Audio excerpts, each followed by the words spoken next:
What's up, everyone? Welcome back to another episode of Know the Therapist. My name is Jennifer, and I am your host. I am a counseling psychologist, and this is one of my favorite places to be in. Every Thursday, when we talk about mental health, when we talk about all matters to do with your wellness, and inviting mental health professionals to tell us the work they do and how they do it, and also why they do it, because that is important.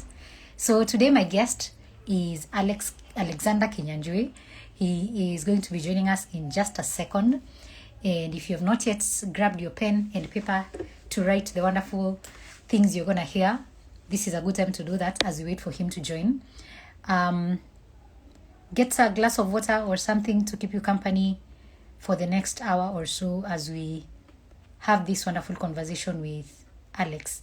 So, yeah, this is happening. This is live. This is happening right now.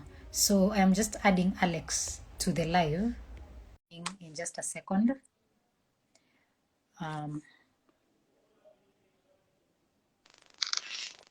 he is. Aha. Perfect. Nice. Hi, Alex. Hi.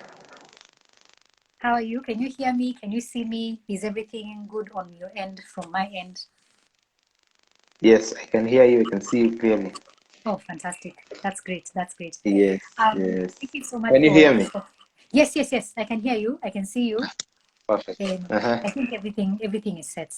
So I can see guys are already joining. I can see we have Kitio. I don't know how to pronounce your name.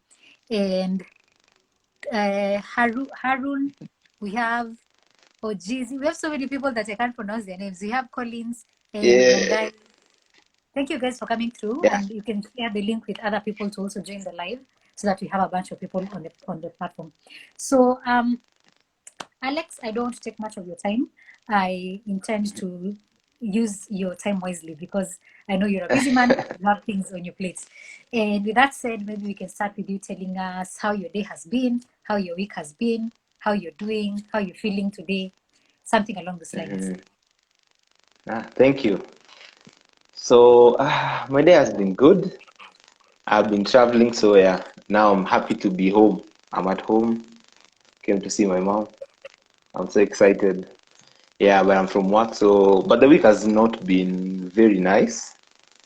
I've been having challenges at work, a little kidogo too. Yeah, but we're doing great. Yeah, it was sad. It's mostly sad. Yeah, because it was about loss. So I was breaking news to a few families that have lost some loved ones. But other than that, it's been an awesome day today.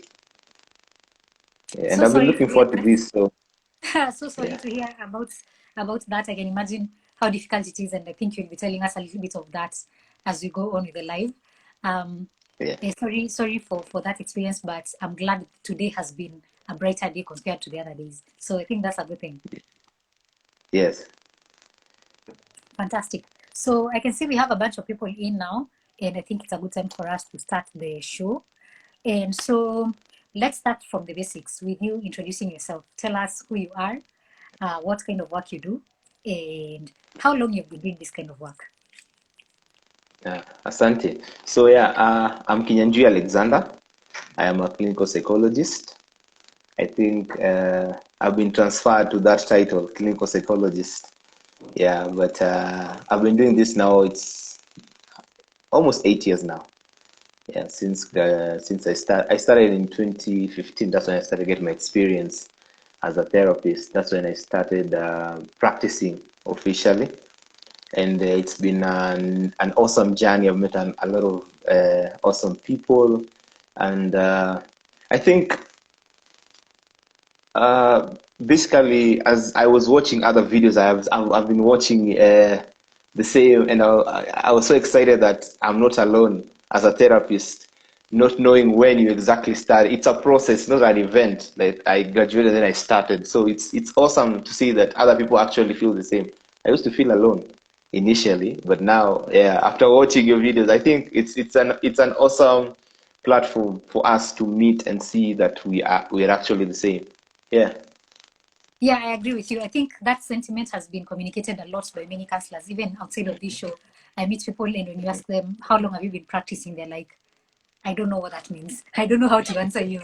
So it's a very common sentiment, and I don't know what that means for our profession. I don't know if there's a gap somewhere that maybe needs to be fixed, and maybe that's something we should explore in future. Even as I think as the training during the training, maybe lecturers need to include that in the curriculum to give Yeah. people a bit of confidence in their work, so that they know that you start practicing the day you sit with the clients. I think that's the day you start practicing. Yeah. Yeah, And but yeah. Go on, go on. but I think the word practicing, it's the best, maybe let's say the best word to describe it, because now we are practicing. You don't exactly feel complete, and as a therapist you are always learning, and you're not complete. Like, now I'm a professional. You're a professional, yes, but you still practice. So I think there's no way we can start saying that I'm qualified, I've started, because every day you learn something different, or you meet a different client who has the same, let's say for example, has the same challenge as the previous client, but a totally different experience. So it makes it so exciting, and you don't know like what you're doing at the moment, but you keep pushing. Yeah, that's true. That's true. Actually, and I think that is amplified by the fact that as a counselor, you're expected to continue learning things even after you've graduated. Like, you don't graduate and Yeah. then that's it, your education ends. That's not how it works. Like, you graduate and then the next month you are taking another course on something, and the month after that you're taking another course. There's always something to learn. So I think that Yeah. amplifies it extremely, 100%. It's quite the Yes. interesting dynamic. It's quite the interesting dynamic. Um, so you mentioned that you've been practicing for 8 years, and 8 years is a long time. Walk us through the journey of how you ended up, first of all, in this field. I mean, you could be anywhere in the world, but you somehow ended up becoming a clinical psychologist. Tell us how you started, where you started, how did you end up in a clinical psychology class, and things along those Yeah. lines. Okay, awesome. So I think initially when I was younger, I just wanted to do something that I feel like I'm in need of. So I used to I used to I used to think that I'll be a dentist at some point, and maybe it was influenced by my cousins, the ones that are older. Yeah, one was doing dentistry, and he was awesome. He was the coolest guy in the family, and I was like, I want to be like him. It was so exciting, but I think I wanted to be a psychologist from way back. I wanted just to either teach or just listen. And as I think around high school, that's when I realized that I think I'll just have to go with this. And when we were choosing courses and stuff, so I was like, okay, if it's not dentistry, definitely psychology. Yeah, and I was so excited that I got one of them, and I did, okay, so that's when my journey started. Although my parents, of course, wanted something else, the society wanted something else, and it was exciting. But at first, I tried information technology, and I failed miserably. I realized I just need to do what I need to do. Yeah. When you say that your parents wanted something else, and society wanted something else, what did parents and society want for you? I come from a place called Babadogo. Babadogo is an informal settlement. Let me use the right term. And I know Baba I Dogo. used I to know Baba Dogo. engage. Yeah. So You I know know Baba Baba. Dogo. I was Awesome. I was I was raised in Dandora my entire life, so I know Baba Dogo. Ah, you know Babadogo. Yeah, you are Yes. you are our neighbors. Yeah. Yes. So so yeah, in Babadogo, when I was young, I used to have a group of boys. Most notably, my friend Frank. We used to do things together. We just say like, oh, this weekend we're going to clean up. Next weekend we're going to CBO stuff. It was something that we really wanted to do. And now people seeing you do that, being excited, taking leadership roles in creating groups, or bringing other teenagers together, They were like, oh, this guy will be a politician. This guy is going to be our MP. So everybody was like, you just go and study, become a lawyer or become something closer to politics. Then, you come back and we give you the seat, because you can mobilize guys. You can do things together. Yeah. So that's what society wanted. My parents wanted titles, titles, engineer, daktari. Yeah. So up to now, actually, I'm referred as a doctor by most of my family members. Yeah. But I want to make their dream come true. So I think next year I'll be taking up my PhD so I can become a doctor. So you can just give me the title rightfully. Yeah. That's very interesting, because it's such an African thing for parents to want their Yeah. kids to go some direction. It feels very close to home. It's not a foreign concept for anybody to understand, and you can understand why they would want that for their children, because most parents under normal circumstances want the best for their kids, and their best is what they think is pursuing some structured kind of life. Medicine is very structured. Yeah. You have an idea of exactly what it is you do on a daily basis. I think that structure Mm. gives a lot of security and makes people Mhm. feel that at least I have something tangible that I can fall back on. So yeah, Yeah. it's very understandable. I'm very happy for you that you mentioned you're going to be doing a PhD. So congratulations, and you're waiting to see that happen. Can't wait to celebrate you when you go through. That will be epic. Thank you. I'm very curious about the type of clients that you work with, considering you've been doing this for 8 years. What demographics of patients, clients do you see, and yeah, where do you see them? Uh, Before, I used to have specific roles where I used to work before. From trauma counseling initially, I started with the autistic children. So it was very exciting for me. It was something that I wanted to pursue further, which I did some few courses here and there just to beef up my knowledge, especially dealing with children who have autism. But uh, currently, I'm just a general practitioner. I'm attached at the psychiatric unit by the Ministry of Health. So that makes my scope of clients, wider. I see people with different issues here and there. But I enjoy working with the kids. I enjoy working with autistic kids specifically, because I've been learning a lot about communication, how to communicate with them, and I've been taking up courses on ABA, that's applied behavior analysis. So I've been practicing. When I practice maybe privately, when I see clients privately, I usually see clients that are having challenges, maybe behavioral challenges or mostly autistic. Yeah, Okay. but before oh, sorry, yeah. No, Oh, no, but keep going. before I was for 2 years I was working also with the LGBTQI community, which was very nice. And then back then I used to have dreadlocks, so it was just kind of like, yeah, yeah, do it, Show and us the pictures. it was. We need evidence. I'll show you the pictures. Yeah, I'll show you the pictures. Uh, I'll make sure you see the pictures before the end of the video. But Fantastic. yeah, I think on my Instagram page there are some photos out there. Yeah, Mm. you can see them. But I used to have dreadlocks. So when I was working with that community, it was more about rapport, because the approach was different. How the community perceives the community was a bit harsh, especially when you are meeting, they have to use matatu, they have to use motorbikes, and some decide to identify openly, so through dressing, through how they talk and whatnot. So sometimes it was very challenging, so to find a therapist who is accommodative.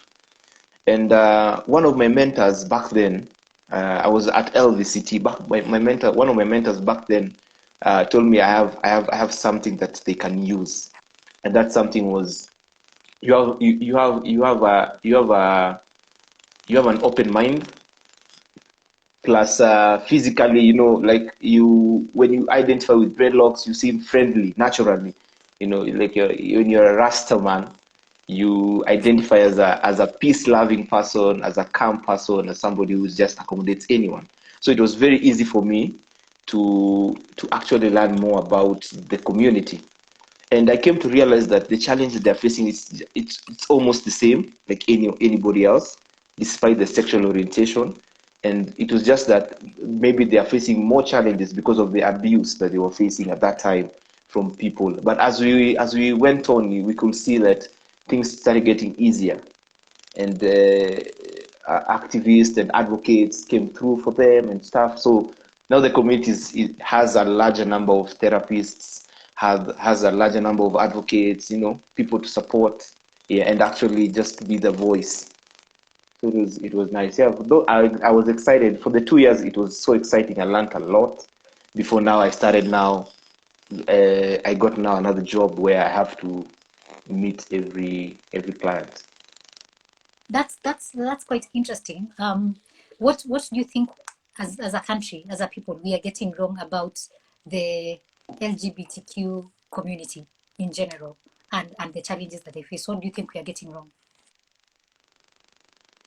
I, I wouldn't say getting wrong per se, because from where maybe another person is sitting, that is right according to them. And as an African culture and the setup that we've been brought up in, there's the religious factors, and the community doesn't accept it. I think one thing that people need to do, or maybe the society needs to do, is just maybe focus on what an individual brings to the table, or an individual brings to the society, in terms of skills, in terms of maybe interaction, depending on how you're interacting. Because in most cases, we don't actually interact with each other, maybe sexually openly.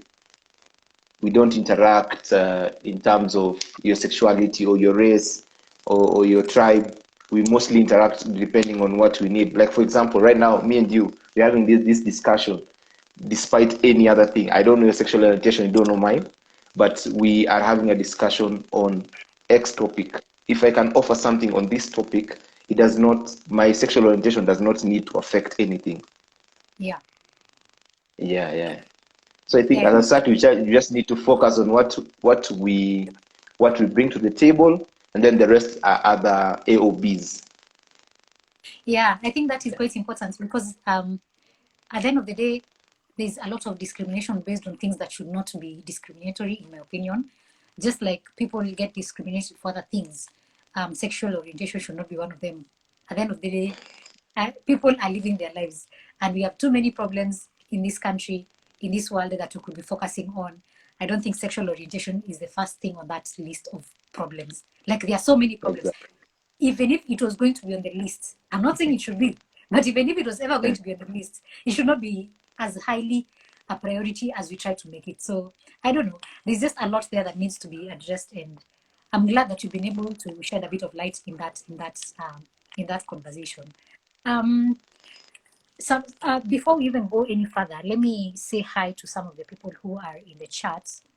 I can see Yeah. Collins is here, Kahera, Zuni, I am Scott Dean, Collins, Jemo, Gisaina. I don't know if that's how you pronounce your name. Marilyn is here with us, Kate, Nelly, Sarah, Warugoro, and I am she, and Joan Rispa. Thank you so much for joining.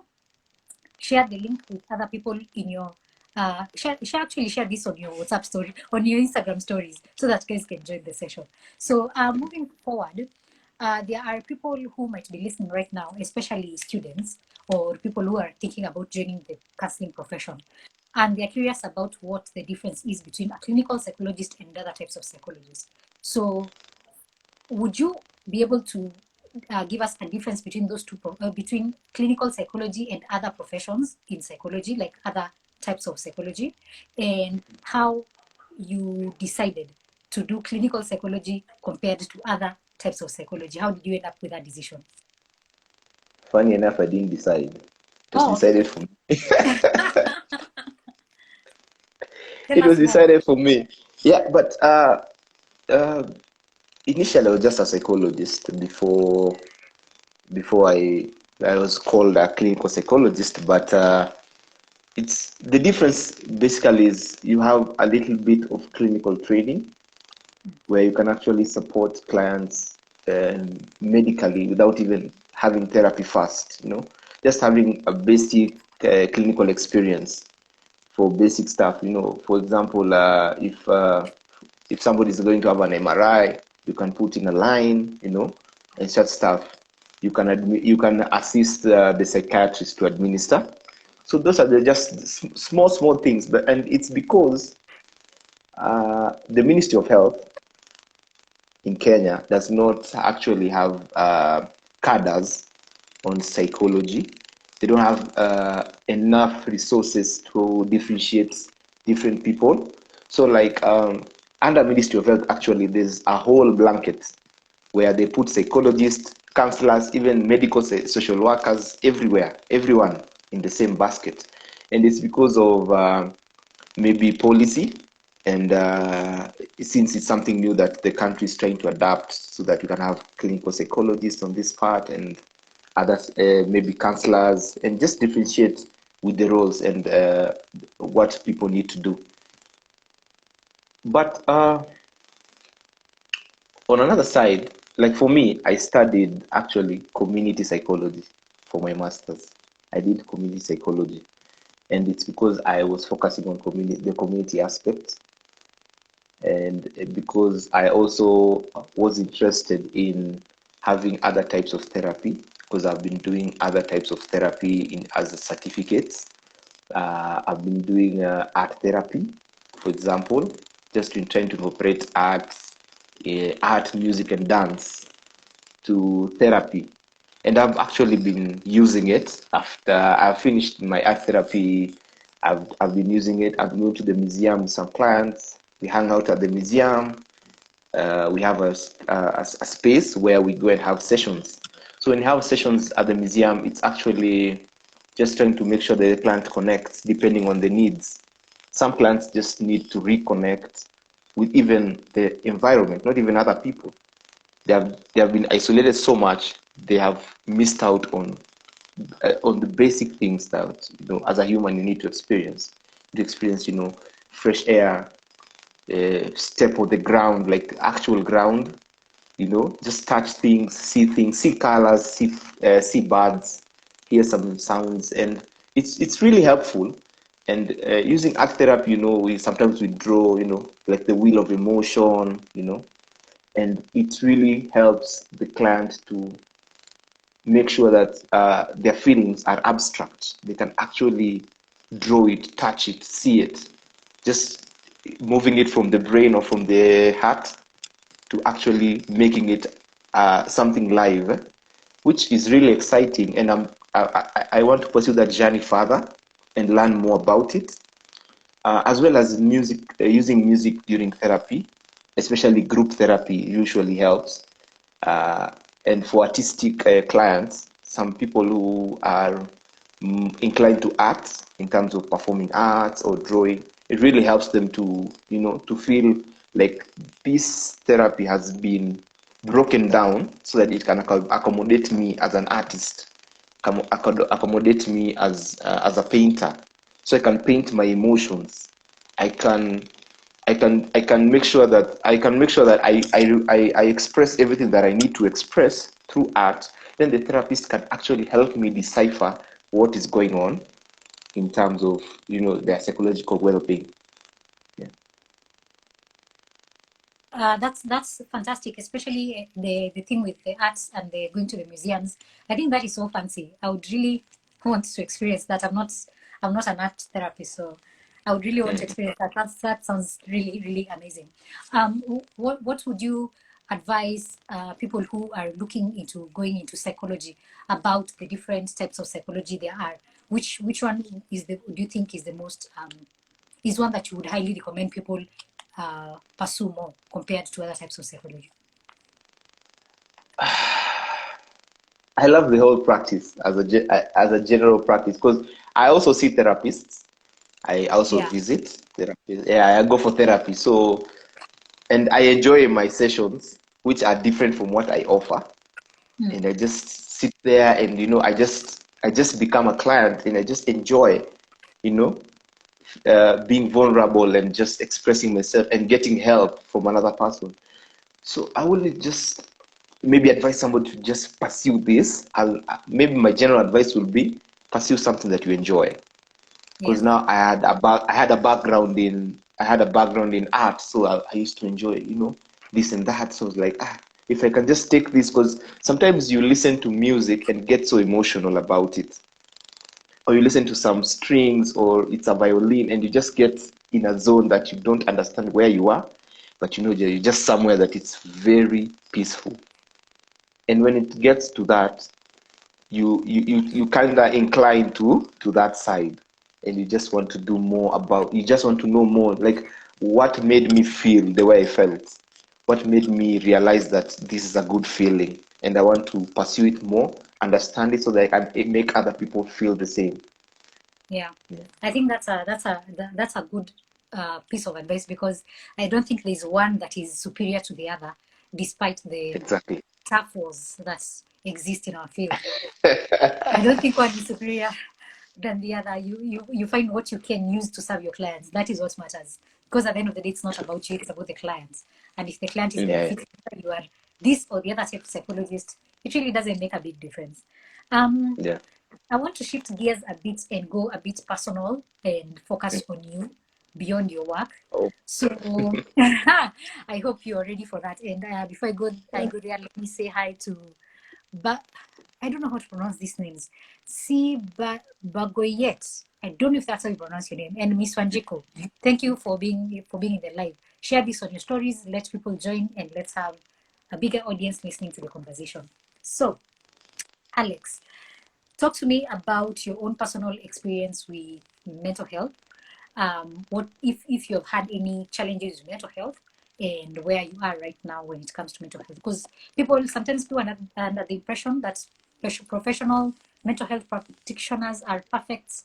We don't suffer. We don't experience XYZ. Please debunk Yeah. that myth by telling us your personal experience. Wow, this is exciting. Okay. So yeah, I've had challenges with mental health personally, and I've had very dark periods. Um, wow, yeah, I've experienced a lot of loss, especially personally, and I've lost people that I love. I've lost a partner, and we had a baby together, and then I lost her, and it was a very challenging time for me personally. I felt it was very unfair, and as usual, when you feel like things are not going your way, and you're just losing after, you do your best to make sure that things are okay, but now there's also other parts that are the other things that are taking place. Yeah? And around 2015, it was very dark for me. When I lost my partner, I was left with a 5-week-old daughter. It was a hard time, and I couldn't even listen to anyone. It was very bad.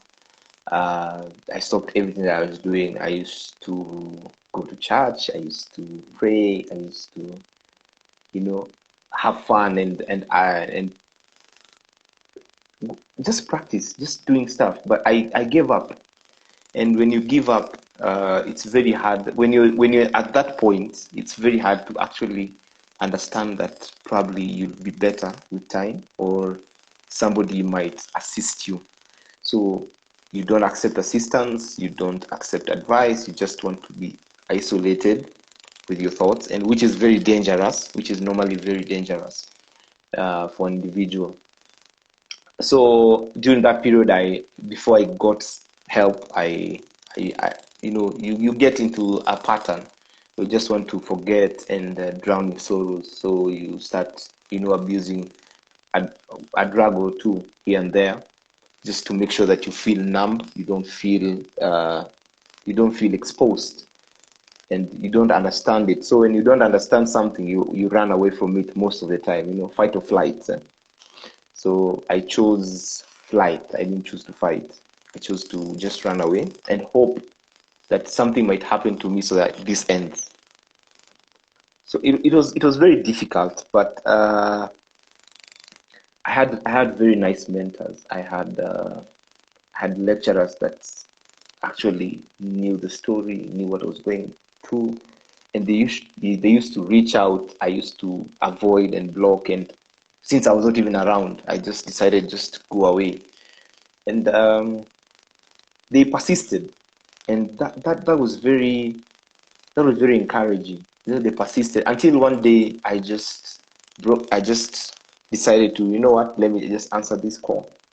Somebody just follows you up for like 2 months, 3 months, just constantly texting and calling, constantly texting and calling. How are you doing? Where are you? Are you okay? Can we talk? Can you just give me 10 minutes? And when it got to a point that I decided to say, yes, I can talk, we can sit down or we can talk over the phone. And I realized that if I did that sooner, I would actually feel less pain for those like 3-4 months that I was just punishing myself for things that I didn't have control over. And it was very encouraging to see these are lecturers who were taking me through counseling and psychology, and also the school counselor. They just teamed up to make sure that they wear me down with texts and calls until I gave up. And when I gave up and just decided to know, I'll come in and you guys just talk to me, and I saw that actually therapy works. As a student, you're like, does it really work? And then you just finishing university, and when you're finishing, your first experience is actually as a client, not as a therapist. It's really eye-opening. So I was like, okay, it really works. And I went through a couple of sessions. I took I think over 10 sessions. And they're just constantly, texting and calling. And when we had the pandemic recently, I realized my mentors and those lecturers were actually like years ahead, because at that time they were using telecounseling and there was no pandemic. They're like, it was through the phone, but I could feel better after I read such a text, such an encouraging text. And then I reply, and they reply, and I reply. And then we have a session. We have a thread where we're just chatting about sessions. How are you feeling? How are your thoughts? Did you sleep? How do you sleep? How do you eat? How's your appetite? And then they're just trying to get, the baseline of where you are. Are you depressed? And how low are you if you're depressed? And how far can we reach so that we can assist? And when we had the pandemic and I was doing the same thing, where I was like, okay, offering telecounseling through the phone, through video like these ones, through text. I was so surprised that these people were actually light years ahead of us. It was very nice. It reminded me of where I was and the journey that I've taken from where I was to now.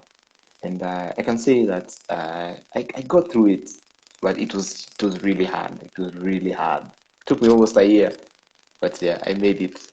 I'm here. Yeah, you're here. I'm very sorry for that ordeal. I cannot imagine. I cannot begin to imagine. Of course, your personal experience is your personal experience, and Sure. I can only imagine how heavy it was, how difficult it was, especially with a child involved, a small child, an infant. Yeah, I can't imagine how difficult that must have been.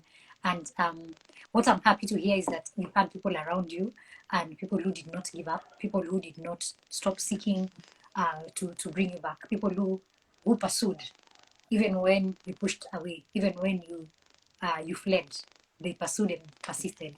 And I think that's a very important message to anybody who's listening, and maybe they have somebody in their life who might have gone through something difficult recently or at any point, or even in future, um, don't get tired even when the person keeps pushing you away, because sometimes people don't even know what they need. Sometimes you don't know what exactly you need. You don't know. You just need somebody to constantly be there for you. And I'm so happy that you had those people in your life, that you didn't have to go through this alone. Because I can imagine so many people who go through difficult things alone. That must be quite the experience. It must be intense. How is your baby now? 2015 is a long time ago. How is your baby now? She's awesome. Grade two. She's awesome. She's a lively person. I would say she's very chatty. I enjoy that because now we can have discussions. We can Yeah, discuss, and then thank God for CBC. Now we can actually do things together yeah, yeah, more often. Yeah, so it's really exciting. But we're doing great. yeah. That's Yeah. amazing. Amazing.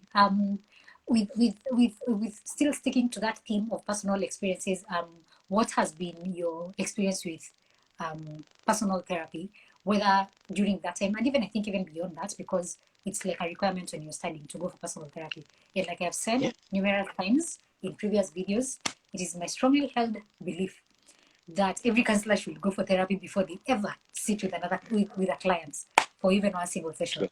So for you personally, what has been your experience with finding a therapist, going through therapy, and that entire process? How has it been for you? It's been awesome. I have met experienced therapists.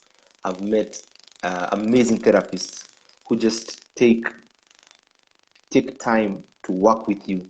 And actually, apart from just going through therapy, I pick a lot from my therapy sessions. I pick a lot because sometimes the first time I started going for therapy, it was around that time, and I was a very difficult client. So whenever I meet a difficult client, I remind myself of myself, and I'm like, cool. This is how I was. And that gives you the energy not to give up on your clients. Sometimes you find very difficult clients who want things done their way, but they also want help at the same time. And it's very easy as a therapist to refer or give up on them, just hand them over to another therapist. But after being the difficult client myself, I realized that it needs a lot of patience. And I took a lot of lessons from my experience as a client, not as a therapist at that time. And also, I have been going through a lot of therapy, especially in recent past, because during the pandemic, I was in the emergency response team for the pandemic, so we used to face a lot of death. So, and it is our duty as emergency response team. In the emergency response team, we have the nurses, doctors, the what, then the therapist. So if somebody loses their family member, it was our duty to actually break the news, take them through loss and grief. So around 2020, it was something I did a lot, loss and grief, every time, because now the pandemic, okay, COVID just took over, and when you had lockdowns and stuff, so we used to lose a lot of clients, and we needed to explain to the families that what happened, and we also need to make sure that they are okay, and we take them through therapy, and also pre-testing counseling, because now we have to test all of them for COVID, so we need to take them through pre-testing counseling. Then they get tested. Then the post-testing counseling, where we had to explain to them that you might be positive, and you might be required to be placed under isolation or in quarantine. So we need to make sure that we explain. So somebody is already grieving, they've lost someone. Then you're there trying to explain to them that they need to take the same test. And if they're positive, we need to make sure that they are actually admitted. So it was a very strenuous period for the therapists that were working at that time, and we needed supervisors. Lucky enough, now we had contacts of therapists where we could take maybe after a week or so, we just contact them, organize for a session. Now, since you're working in isolation centers, you can't actually meet them. So we have to set up another video session or a call where now you can just talk about the situations, And then every Monday we used to have a meeting about the mortality rate. So you can imagine, it's just like we are done with this client or these people, and then you move on swiftly. Because now if you don't move on swiftly, now again, there's a backlog. And then it's media outlets are making it such a big thing.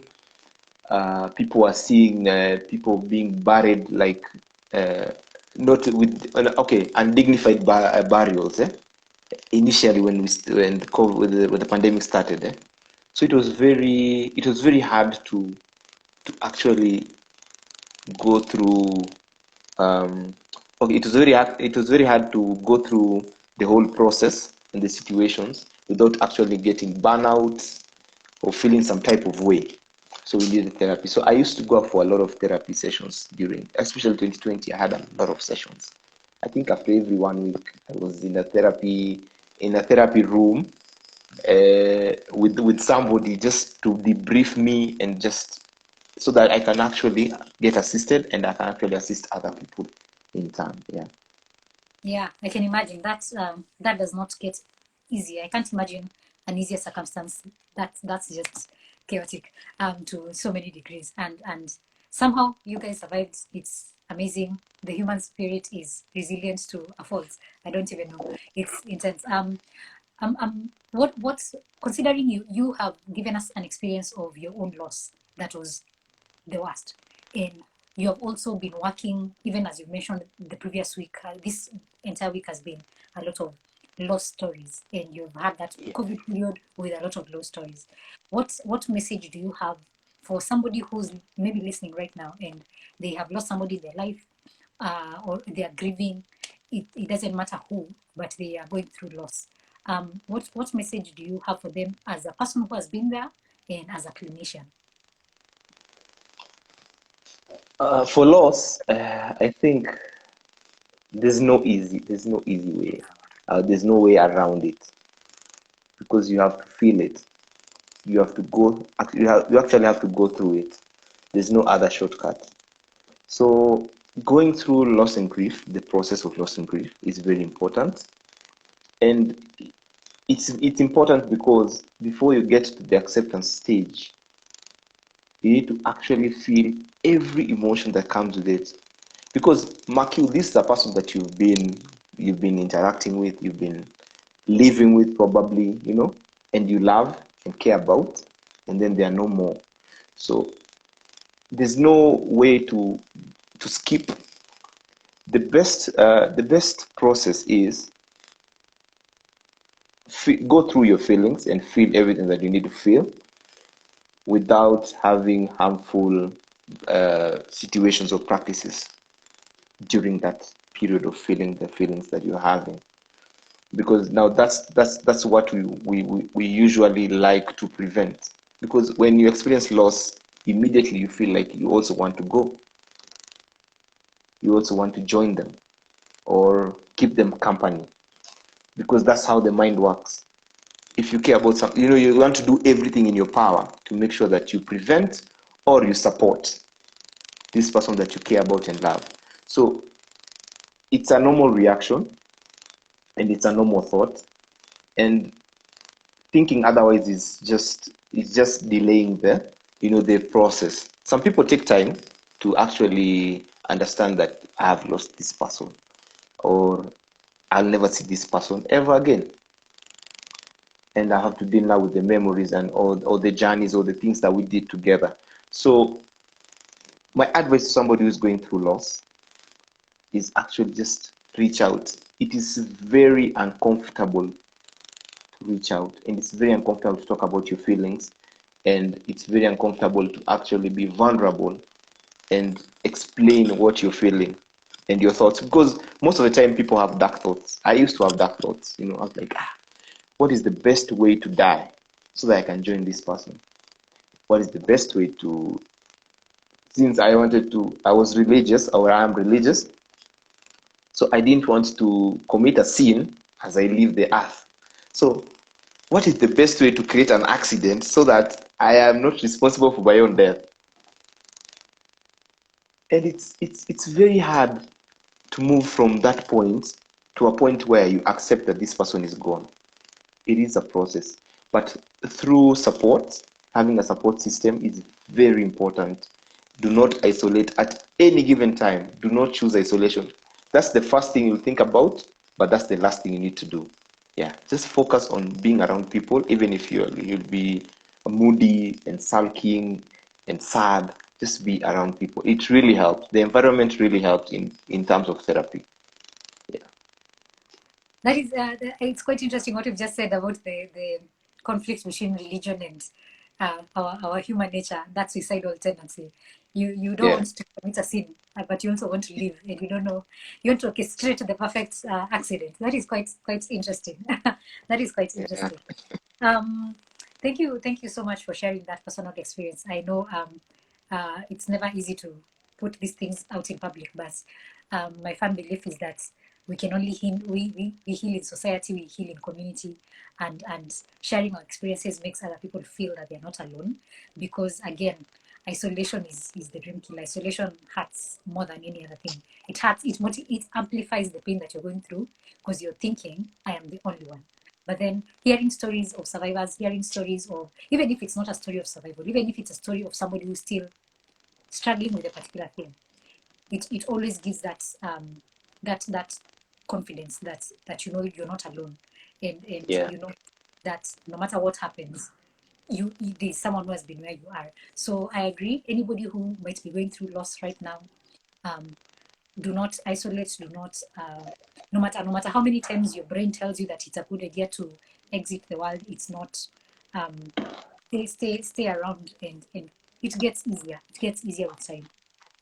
It never goes away because loss is a big thing, but it gets easier, and you learn to accommodate other things in your life, even with the loss in it. So don't feel that you have to have one or the other. It's very possible to exist in a world where the pain of the pain of your loss is still present, but also other things in your life exist. So those two things are not mutually exclusive.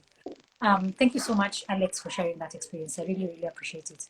Before we move on, let me say a big hi to Matthew, who is here, and Olaka, Madrid, Medina, Erastus, Caroline Mukura, Moti, Kim Wambua, KM Wambua, and Binya. Thank you so much for joining the live, supporting. Share this in your stories and in your statuses. Let people join the conversation as we keep going on. You mentioned something about having you mentioned having gone to therapy several times. You've met many experienced therapists. What, in your opinion, makes a good therapist? I know there's a lot, of course, but for you, what is a marker of a good therapist? What would you consider that to be? Mm, it depends. I work with children and teenagers a lot, so uh, I'll call it vibe, because I'm trying to ensure that my knowledge is broken down to the lowest level so that clients can actually understand and actually enjoy having a therapist or having sessions. So the most important thing is the connection, the basic part of therapy, rapport. If you can't create that as a therapist, you are going to have a very difficult time with a client. And if as a therapist you haven't experienced that, you really need to share the secret, because I think most therapists that I've met, especially those that I work with and the older ones, everybody tells you there's this one person we couldn't connect on anything. I know I can assist, I can be there for them, but you don't have the rapport. So even the delivery of support, even the delivery of therapy is very difficult. And I came to understand that you can't actually vibe with everyone. You can't actually have a good rapport with every client. So when you notice this thing is not actually clicking, it's best for you to refer the client as early as possible. And being honest is the most difficult part, because you have to be honest with the client and explain to them why you are referring them to another client, to another therapist. And that's has been the biggest challenge earlier on. But I came to learn about it. I came to learn that I, as a therapist, also have deficiencies. I, as a therapist, also have limitations. I know I can get to such a point, but some clients I just simply can't manage to connect or provide support. So what I usually do nowadays is make sure that that's the key thing. I make sure we connect on something with the client when you start a session, especially now that I'm offering a lot of virtual sessions. Yeah. Because as much as I'm engaged at the hospital, I'm also doing other therapies, and some virtual institutions have come up and they're absorbing therapists to offer MHPSS, mental health psychosocial support. And it's very important for the therapists to actually create a bond with the client as early as possible, especially for the virtual sessions, not even the physical sessions. Because the physical, you can see me, you can see that I'm excited to see you. You can see it on my face. I'm excited to have this session with you. Welcome and whatnot. But now, virtual sessions, sometimes there's a lag. Maybe we don't see each other, so we decide let's go audio instead of doing the video therapy session. Now we go audio, and when you have an audio session, that's where everything now goes, because now you've lost like 50% of your interaction with this client. You don't see what they feel, and they don't see how you're reacting. So it's either through tone or the words that they say, which makes it very difficult. But with time, you get to notice, and you just need to be honest with the client that I can see that I will not be the best person to provide support at this time, but I know I can recommend you to a very good therapist who can take it from here. Yeah, and they understand that it's very good, because now you can just move on from point A to point B, refer them, share the notes or share the things that you shared before. Maybe you can share a bit of the history, and then they can take it from there. Yeah, I think that's quite an important point that you bring up, because it's been shown in research time over that the therapeutic relationship is the number one determinant of success in therapy. So you cannot not have it, and even beyond that, with telecounseling, again, there's a lot that you lose because you're not in the room with the person. And yeah, I agree with Yes. you. You really do have to find a way to connect with the clients. Otherwise, you are going to struggle from day one. I think the biggest, I think the biggest struggle for therapists when they get to that place where they're not connecting with the clients is being honest. It's not just being honest with the clients, but being honest with yourself. Because there's this thing Yes. where it's very easy to start determining your worth as a therapist based on the number of clients you see and how they progress. Forgetting that progress in a client's uh, journey is not dependent on you entirely.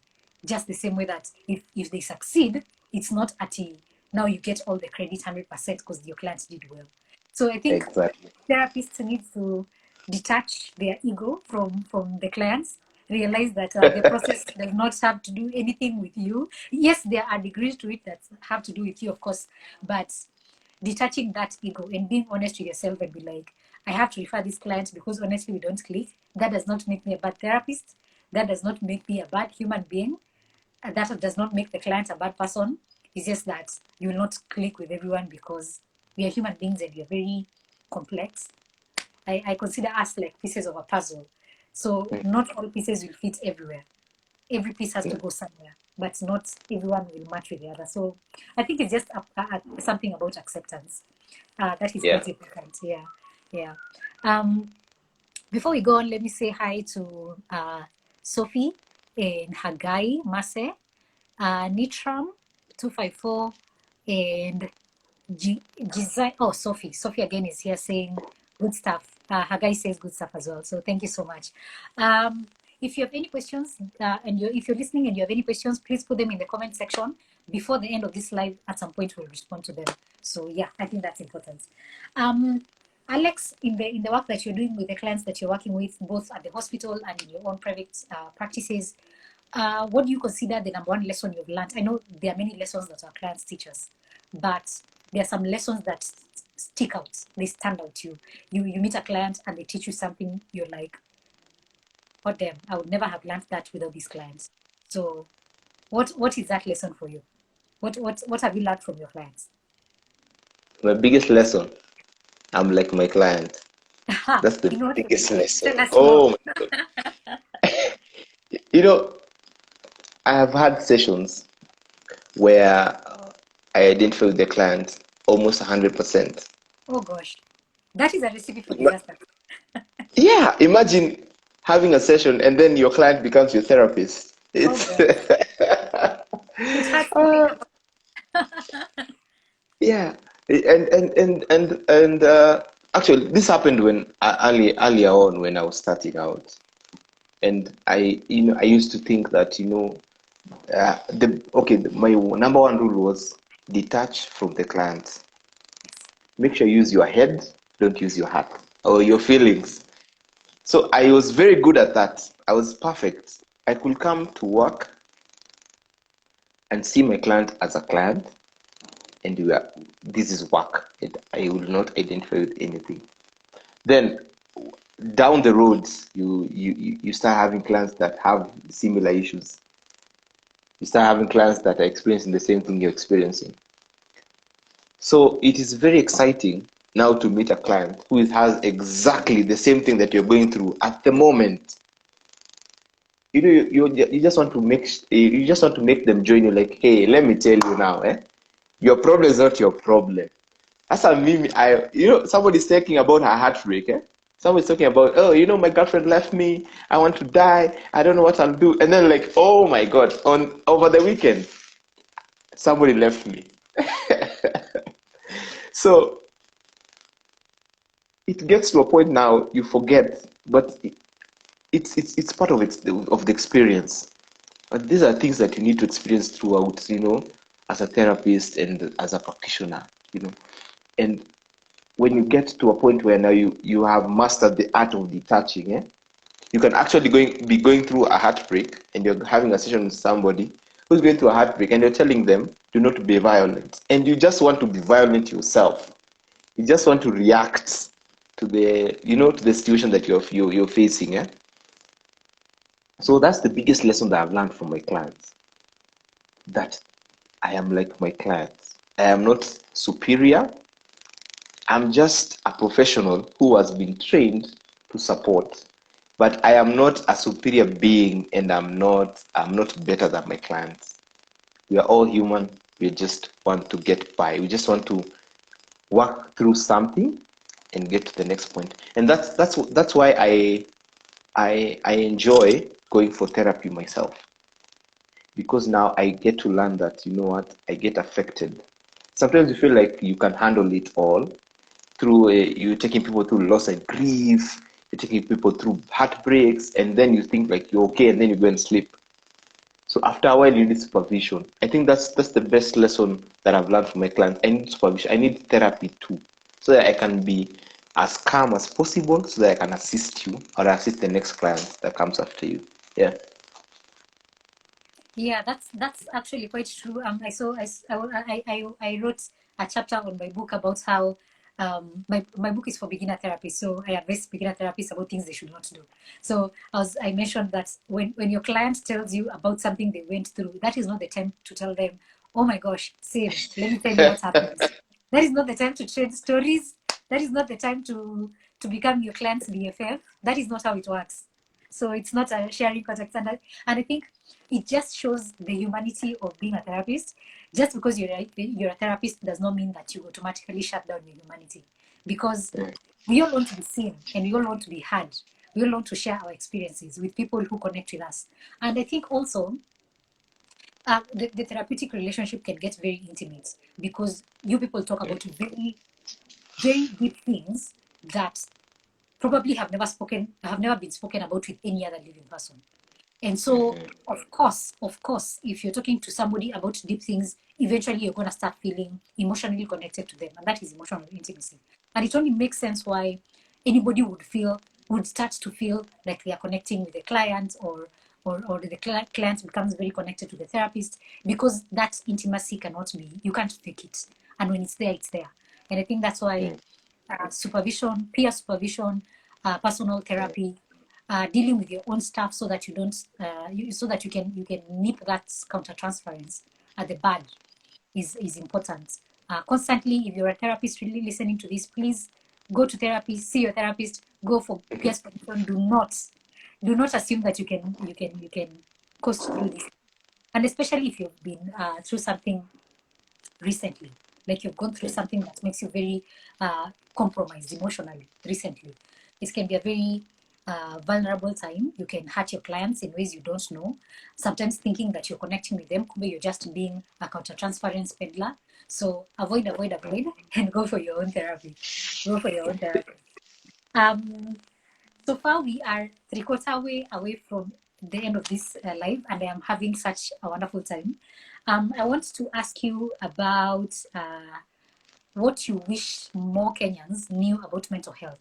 We are at an age where there's a lot of talk about mental health. There are so many platforms and people speaking about mental health, but it still feels like there's a disconnect, because you travel 1 hour out of Nairobi, and there are people who don't know what mental health is, and go to your village, and your grandparents don't even know the work that you do. Like, I don't know how to explain to my grandmother that I talk to people when they are struggling with mental health. She doesn't even know the concept of mental health. She doesn't even know what I do.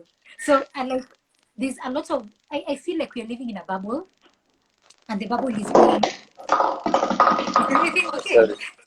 Yeah. Sorry, my phone just fell off. I think it's the power of my words. Um, the the I feel like we are living in a bubble where it's being fueled by being on social media, because you're on social media and you have a huge following. You're under the impression that many people know about mental health. You think that because you're in WhatsApp groups where people talk about mental health, and maybe the WhatsApp group has like 100 people, you're under the impression that everybody knows about mental health. So for you, as a clinician, what message do you have for people out there who might not have any knowledge about mental health and might come across this video, or even somebody who is listening right now? How can you break it down for them so that they can share it with somebody who has no idea what mental health is? That is my question for you. So initially, there have been various approaches towards mental health and how we can spread the message of mental health. And one thing that I came across is people do not even understand when you start talking about mental health and maybe support and all that. Most people don't actually get it, and it's not their fault. It's because of how we have been brought up. We talk about mental health as mwenda wazimu. You're either mwenda wazimu or unaongeaje na mtu, that thing that because at some point I was talking to a relative and she was telling me, when mtu wakuongelesha watu, like it was very funny, because now she was wondering, how do you talk to people? Do you read their minds? Do you like sit down and just see what's happening in their minds, what they're thinking, their imaginations? And it's very hard. But I think we should have the snowball effect, where I tell you, you tell another person, you tell another person. Like, we just bring each other from. I think that's the easiest way, because rumors spread faster than the truth. So we can actually use that method of making sure that talking about it's like whispering, like whispering to another person, hey, mental health is this, mental health is this, because a lot of people suffer from issues regarding to mental health. And as when I was practicing as a therapist at a school where we are dealing with autistic children, it was very evident that people actually thought autism is rogue. Somebody was bewitched, or it's a curse that somebody cursed your parents or your grandparents. Now it's coming to your child. And it was very difficult to actually understand how somebody could actually believe that this is witchcraft. And for you to explain to them that it is autism, for you to explain to them that this is just, it does not have a part, because we don't have specific research on autism, on how it starts or the origin of autism. Is it because you are of this race? No, it's not. Is it because of your maybe different backgrounds? It's not. Is it about age? It's not. So we cannot actually put a specific label on autism. But now, since it's something that people don't understand, people speculate or have rumors about it. So they say that it's witchcraft, or it's inherited curses, and so on and so forth.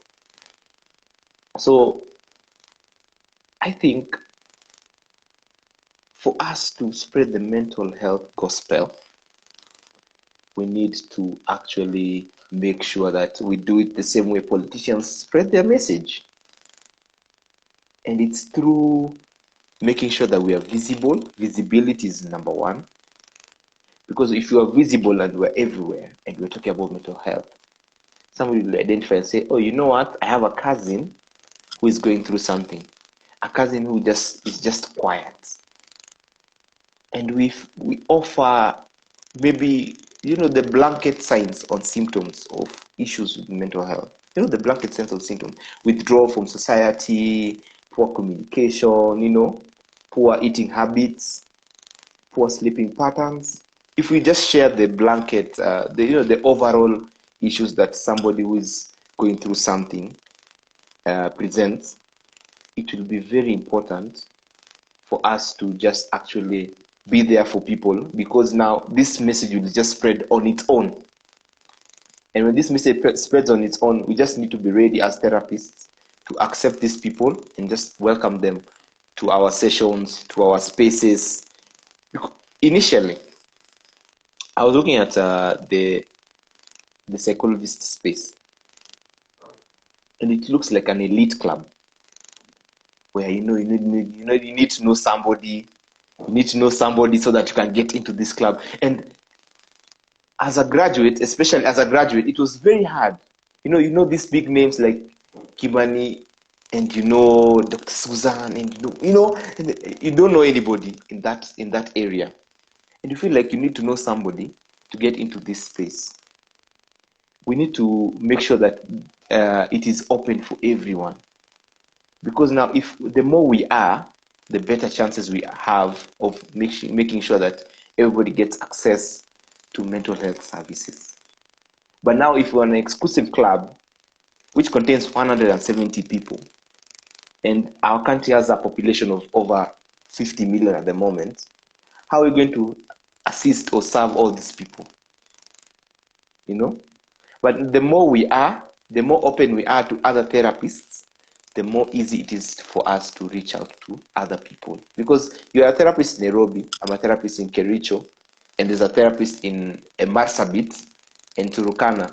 Now, if we are open to anyone from any point, any part of the world, or any part of the country, we have a better chance of people accessing mental health services from the grassroots. Yeah, so we need to accommodate the guy from Turkana, the therapist from Turkana joins us, the therapist from Moyale joins us, so that in Moyale, if somebody is coming across this video or this session, this interview, they can actually say, hey, I know somebody who can assist me. So we are making sure that they get services at their grassroots levels. That's the best approach.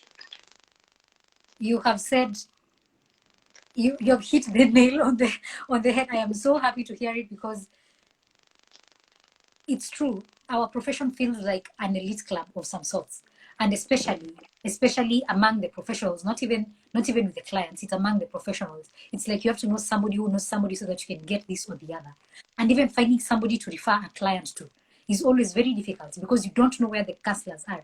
And I hear, like I said in the intro of this of Know the Therapist, the platform. The point of our platform is to connect mental health professionals to mental health professionals, because first of all, people don't know where their colleagues are. If a client calls me and they tell me they are in Kericho and they don't know, they want a therapist, I'm like, I don't know who to refer you to. You have to come to Nairobi or let's do a virtual. It gets very frustrating. Again, you hear this from clients all the time, from people on the street. Like you go to an event and guys will be like, our therapist wanapatikananga wapi? Wako wapi? And I'm like, I have a channel, guys. I post this content. Kwani I'm Google, like it's just so. That is the whole point of this entire thing that we are doing at Infinity Wellness Consultants. This platform for Know the Therapist. We want people to stop asking where are the therapists. We want them to find the therapist here because the therapists have shown up. And that's why we are trying to open up this entire platform to invite more and more counselors and to tell people that they can come up and speak about themselves so that clients can find you. We can stop asking where the clients and we can break apart that elite club kind of thing that is going on so that people can also find collaborators. If you're working on a project and you're thinking, where can I find a therapist who does X, Y, and Z? You can find them on this platform because they are here. They have already spoken about the work they do, the kind of work they do, why they do it, and how you can connect with them. So thank you very much for speaking about that because I think that is a very important aspect of our profession, and especially in Nairobi, because we don't connect with each other. You only hear about events that have already happened. Mental health events, you hear them after they have happened. Guys will be like, oh, by the way, we had this event for mental health professionals. Where were you guys? And I'm like, where did you post it? We didn't see it. It's like connections. It's very disturbing. But I hope this message will reach every therapist out there. And if a therapist is listening, mental health professional, and you would like to be featured here, reach out. I have room for very many of you, and I want this to be a big thing. Thank you so much for speaking on that, Alex. What mental health resources would you recommend to somebody who might be listening right now, one of our viewers right now, and maybe they don't have the ability to go to therapy. Maybe they don't have the time, they don't have the money to go to therapy, they don't live near a place where there's free therapy services. What resources would you ask them to check out as they scroll the internet and all these things? During the pandemic, I think it was as much as it was more of a curse than a blessing, but there's a blessing in it. And the emergence of telecounseling and virtual therapy, and many organizations have come up with a program where they can offer telecounseling and virtual therapy, which is very important. But okay, talking about resources for PFA, that's a psychological first aid. I think most people can get it through their Safaricom lines. I think the 1190. I used to be at LVCT, so I have to big up my people. So at LVCT we had 1190. That's a hotline. It's a free hotline when you're using a Safaricom line. So you can just call 1190. I think before 10 p.m. and you can talk to a counselor. But now the sessions are not they're not like complete sessions. They're like psychological first aid, because mostly they deal with issues to deal with HIV, adherence, and LGBTQIA most of the time, just assistance. But if you have an issue with anxiety, depression, just you're going through something, maybe loss, you can actually call the number and just get a debriefing, just get assistance at that time, just first aid, and then the rest you can be assisted by a therapist from any other place. But that's a very important resource, 1190. There's also 1199, which is for Red Cross, I think. Yeah, Red Cross. They also offer counseling services, but usually for trauma and loss. So it's very important. Children have their own line, 1116. No, 11116. Yeah, 116. That's for children. So it's a hotline for kids where they can actually call if they are being abused. It's toll free. It's still toll free. So when they are being abused, they can just call, and just talk to somebody. 116 goes along with 1195. That is for GBV cases, and if somebody is being abused sexually, especially GBV, just because okay, 1195 actually works very well. There was a program where in 2019 Uber drivers were being supported to actually report crimes, because now Uber drivers just drive everywhere. They're just everywhere, in Nairobi, in Mombasa, in Kisumu. So Uber drivers were encouraged to call 1195, especially when they are dropping a minor and they feel or they sense that this minor is going to see a boyfriend or a girlfriend who is older, and they are minors. So it really worked. I was talking to somebody from that hotline, and she was actually telling me Uber drivers really reported people. Like, I've dropped an underage child, I'm a girl, I'm a boy, at a certain address, and I think this is not going to end well. Just go and check it out. So they call the police around the area. If you're around, say example, Kasarani or Langata, they call the police station around. They actually send people to check it out. Sometimes they found out that, oh, this is a relative and there are other people, family members. But sometimes they usually found out this is a date. And it was to be sexual, or it was at some point, because they would usually find it's only that individual who's an adult with a minor, and they're in compromising situations or compromising dressing, like the minor just having a t-shirt on and stuff like that. So it was it really worked. There are some videos online. I think if somebody's watching this, don't check it out, they can just check it out about 1195. It really worked at that time, around 2019, before the pandemic. So I don't know about that time that we had the COVID period. I don't know, but it was very nice. It really worked. Uber drivers really assisted these people in identifying pedophiles, and some of them are actually in prison at the moment as we speak. I know of two, but I know there are many more that are locked up. So these are resources that people can access without any financial implications. They don't have to pay anything, it's just there's access. Also, there are other resources that people can get, where they can get a therapist who can take them through a journey. And we have various, like Bionate. Is Bionate. Bionate actually offers therapy sessions, like 10 therapy sessions for around 8,400, which is very cheap, because a normal session usually goes for around 3,000 one session. So they have subsidized for people who cannot support themselves, maybe during therapy, that the whole session. They can have maybe the first session, the second session, then you see a client dropping, not because of anything, but because of financial issues. Now they have a package where they give 8,400 for a year, so you can have your sessions spread out within the year. I think those are some of the resources that people can access. And there's a new platform that is coming up. It's called PsychX. So PsychX also, and I'm saying that because they recruited me, so yeah, I need to I need to big them up.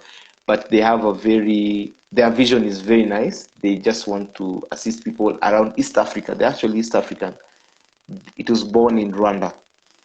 So most clients are from Rwanda, and we have a few Kenyan clients and stuff. But now they are trying to set up around East Africa just to offer mental health services. And there's a startup from young people who just sat down and said, we've gone through mental health issues. We want to start something that will help other young people get mental health support. And they just started their company from nothing, from scratch. Now they're starting it. It will be launched, I think, in January, but it's already working. So people can just access, and they're offering free. So, okay, randomly, they're offering free counseling services. They actually pay for you to see a therapist, either physically or virtually. So that's really exciting, and it's really amazing that people can actually access these things right now. So I think those are the resources that I know at the moment that people can access online, and they can just get support by just clicking or googling. Yeah. Yeah. Yeah. Thank you. Thank you very much for those. I think they are really useful. Um, and I'm sure somebody's gonna get benefit from them. Just to mention that we also have a video where we've compiled a few resources that are available for people calling from whichever line, even beyond Safaricom. I'll link the video Ah, in the description of this video as well. And yeah. remember that NMS is providing mental health services, I think, in every uh, hospital in Nairobi, if I'm not wrong. But in Wow. the link, you'll find other resources as well. You'll find the NMS link on the hospitals where they provide psychotherapy services. So I'll share that link that has all that information in one place. I think that's important. Um, so we are coming to the very end of this session. And before Mhm. we do that, let me say hi to Miss Wanza. And this is Jess and Shanky Radik, Mercy, Edwin, Nicholas. Thank you so much for coming through and hanging out with us for the last 1 hour and a half almost. So thank you so much for coming through. We really appreciate it. Alex, before you go, I don't want to let you go before you tell us a little bit about self-care. It's the talk of town, and we need to hear your perspective on it. What do you do for self-care, considering you do so much work? I've heard that you're working in a hospital and then you're doing these private practice things. You're a parent. I'm sure you do other things outside of all those things. How do you make sure that you stay sane beyond going to personal therapy?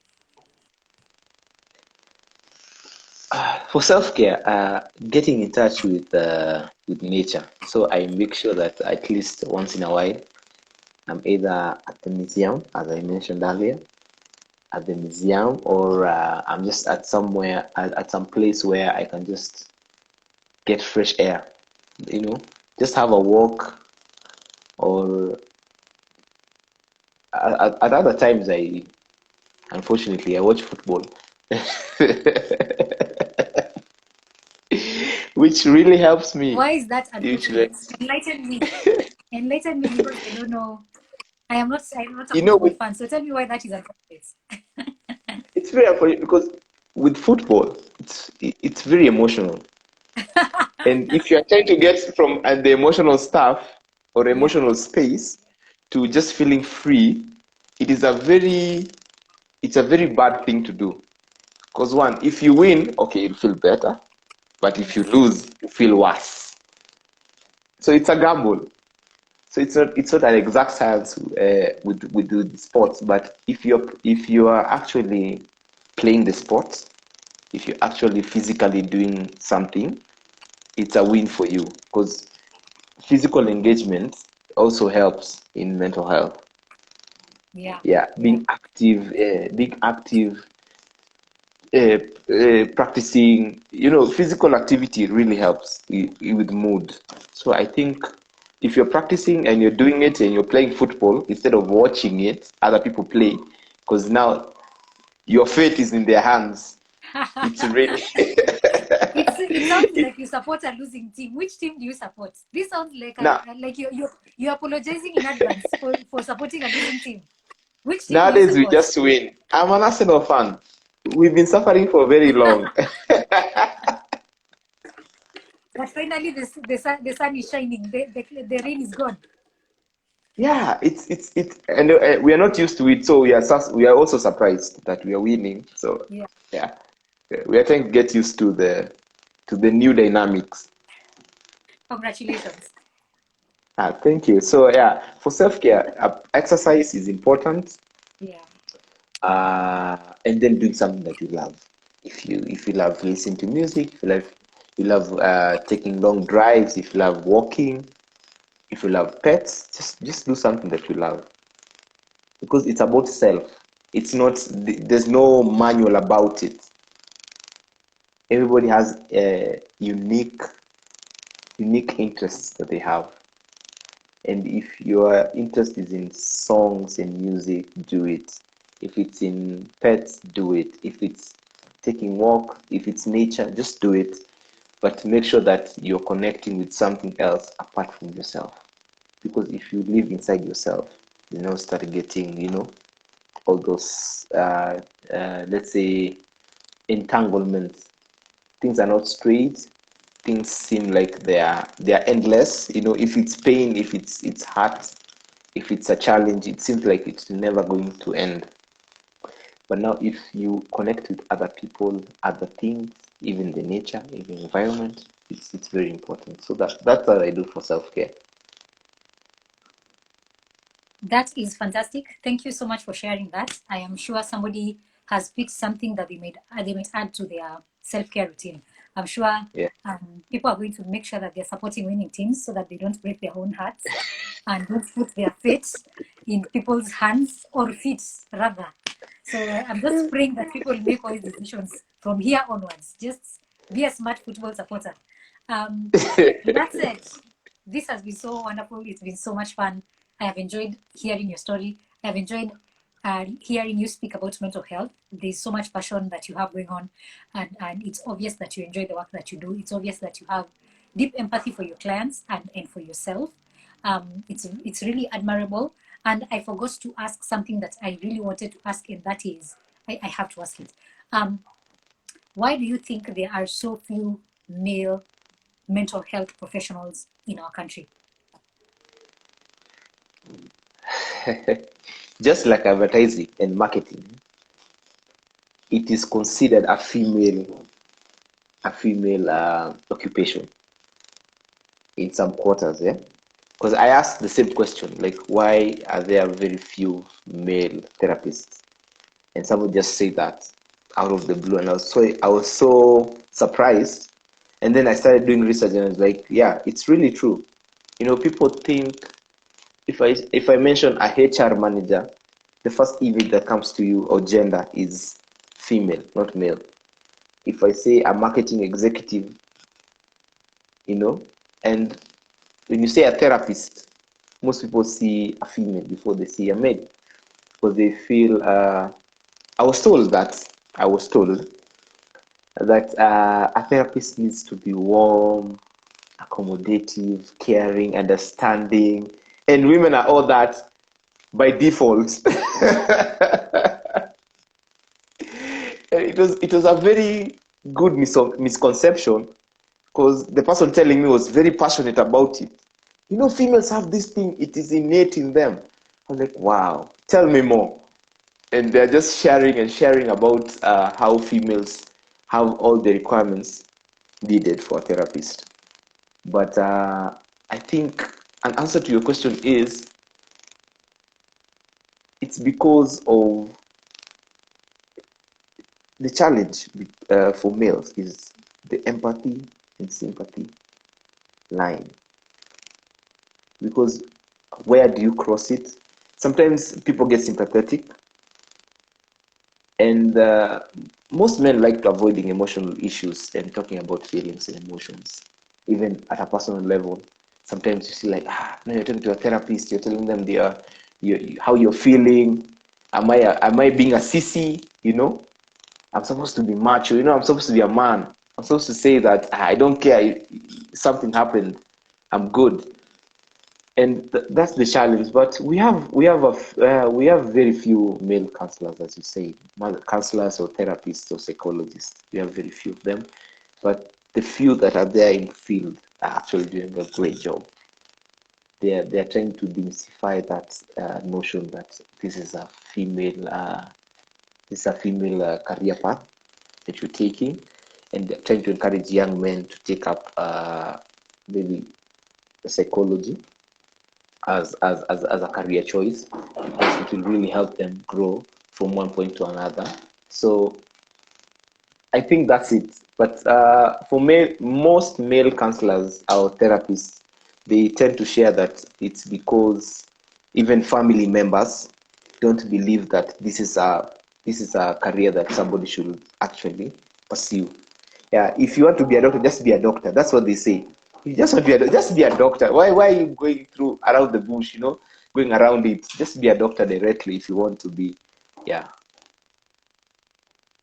Yeah, I agree with you. And it is quite unfortunate that such an important career has been gendered in such a way. And the surprising thing is that when you look at professions like medicine, which is also a helping profession, there are so many men. who are at the top positions. They are directors, they are the psychiatrists. Like when you look at psychiatry, it's men who are psychiatrists, a majority of them. Of course, we have women. This is just a generalization. And you look at in the medical field, it's doctors. Doctors are going to be often men, and then in the nursing side, it's mostly women. And when you say you're a male nurse, guys are like, why? Why are you a How? nurse? How? So it's quite an interesting gendering of roles that I don't understand why, and I hope that we can change it, because from my readings of many different types of literature, it's there's an argument that when certain jobs are gendered and and you find that for example a particular career path is very female oriented, or it is considered a female career, you find that first of all the pay is very poor. You find that people don't take that job seriously, and they consider that job to be by the way. And you can see that in the counseling field, because I don't know if this has been your experience, but I would say it has been my experience. Many people do not want to pay for therapy. They don't understand why they should pay for talking to someone. And and even organizations, when they hire you, they're looking for cheap labor. An organization will hire you and pay you 20,000, and you have a family, you have things to do, children to take care of, and even if you don't have all those things, you love money. So why would anyone pay you 20,000? Because I feel like also we don't need to justify why we need to be paid well. We just need to be paid well if we are qualified. And I think that is something that needs to be looked into, so that, because again, going back to things like medicine and all these other professions, you'll find that in medicine, doctors are well paid, but it's a field that is male dominated. When you go to nursing, it's not the most well paid profession, but it is very heavily female dominated. You go to law, there are so many men in law, and it is a very, very well-paid career when you consider lawyers and other professions, right? You go to business, executives, most of them are going to be male, even when women are equally qualified, or even more. And it's quite sad. And I just hope that this can change with time. I hope we are the generation that changes the things. And I can't wait to see what the future really holds. And I'm glad to see you in the profession. I mean, this is a good thing. We are coming to the end of our conversation. And before we do that, before I ask you the last question, let me say hi to June Muli and Cora and Kosgei, Jostam Peter and Mary Matthews. Thank you guys for coming through and listening to our conversation. It's been absolutely wonderful. And now this is your opportunity, Mr. Alexander Kinyanjui, to tell us if clients are listening to this conversation and they're thinking, oh my gosh, Alexander is the best therapist that I want to work with. I can't imagine working with anybody else. So they're like, I want to work with Alexander. Or even somebody out there is thinking, I want to collaborate. Another professional is thinking, I want to collaborate with Alexander on X, Y, and Z projects. How will those people reach you? What is the easiest way for them to find you and contact you and speak to you directly? Wow. That's the toughest question you've asked all evening. Think about yourself. This is your chance. Even before I ask that question, just back to what you were saying before about nurses and doctors. So where I come from, in the village, I come from Kakamega County. So in Kakamega County, they actually call nurses sister. So you can imagine having a male nurse. What do we call you? Do you call you sister? Sister brother. Or do they say brother? I don't know. It's so confusing. But to contact me or to find me, collaborate, I think the easiest way is where? Wow. Okay, I think, do I say LinkedIn? Okay, but yeah, you can find me on LinkedIn. It's Alexander Kinyanjui. But currently I am attached at Kericho Referral Hospital. So that's my office is room number 10 in Kericho Referral Hospital. That's where we can find the psychiatric clinic, and then there's the office for for therapists there. So you can find me there. Otherwise, LinkedIn or here on Instagram. Yeah, that's my name, Aliki. Yeah, you can actually contact me, and I'll assist. I think I'll support, even if I link you to somebody else that will be supporting you. Another thing is probably if you want to look for online therapy, if you want to look for services where you can have anonymous sessions. I'm also working for PsychX. You can just say like PsychX, like Psych for psychology, then X. So PsychX is a startup that started in Rwanda, and we're offering therapy sessions virtually worldwide. Also Bionet. Bionet is from Sweden. Bionet is BYON and then number 8.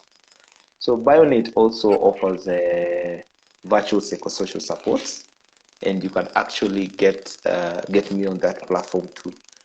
But for PsychX, you can actually get me physically or virtually, depending on how you book or how you just check in with them. And they offer support. And we have also clinics. We usually have medical camps in informal settlement areas. The last time we had is Gidongoro. It's near Runda.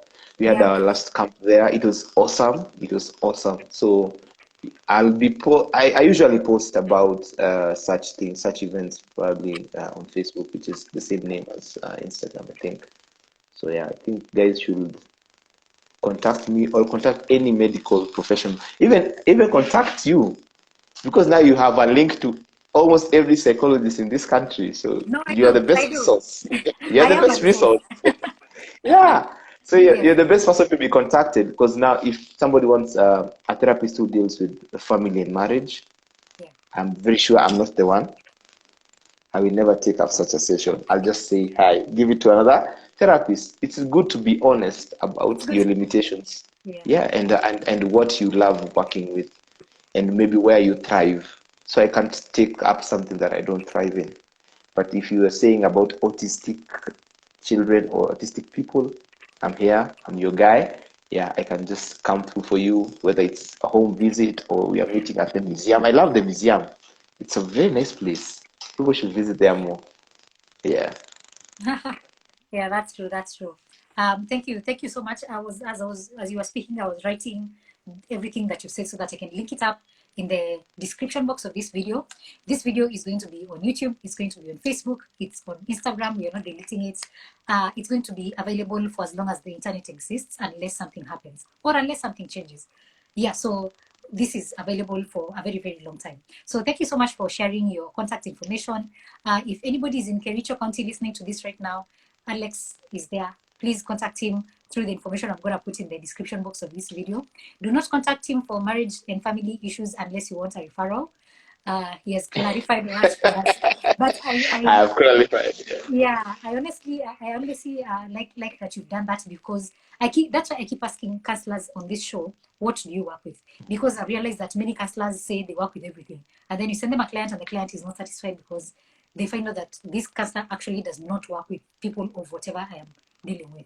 So thank you for Uh, clarifying the people you work with. I think it's an important thing for mental health professionals to at least find the specialties that they do well. It makes your work easier. I don't work with marriage and family therapy as well. I don't work with kids as well.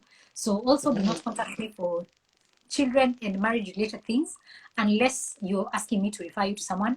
And yes, I have contacts I can refer you to. So feel free to reach out to Infinity Wellness Consultants on Facebook, Instagram, Twitter, YouTube, email. I will always respond in 48 hours or less, because I am a busy person and I'm not always on the internet. That's why it's 48 hours. So yeah, thank you. Thank you so much for that. So Alex, this has been absolutely fantastic. I have had such a wonderful time getting to know you, getting to know the work you do, getting to hear your passion for mental health, you sharing with me something very difficult, which is the story we spoke about, your personal experience with mental health.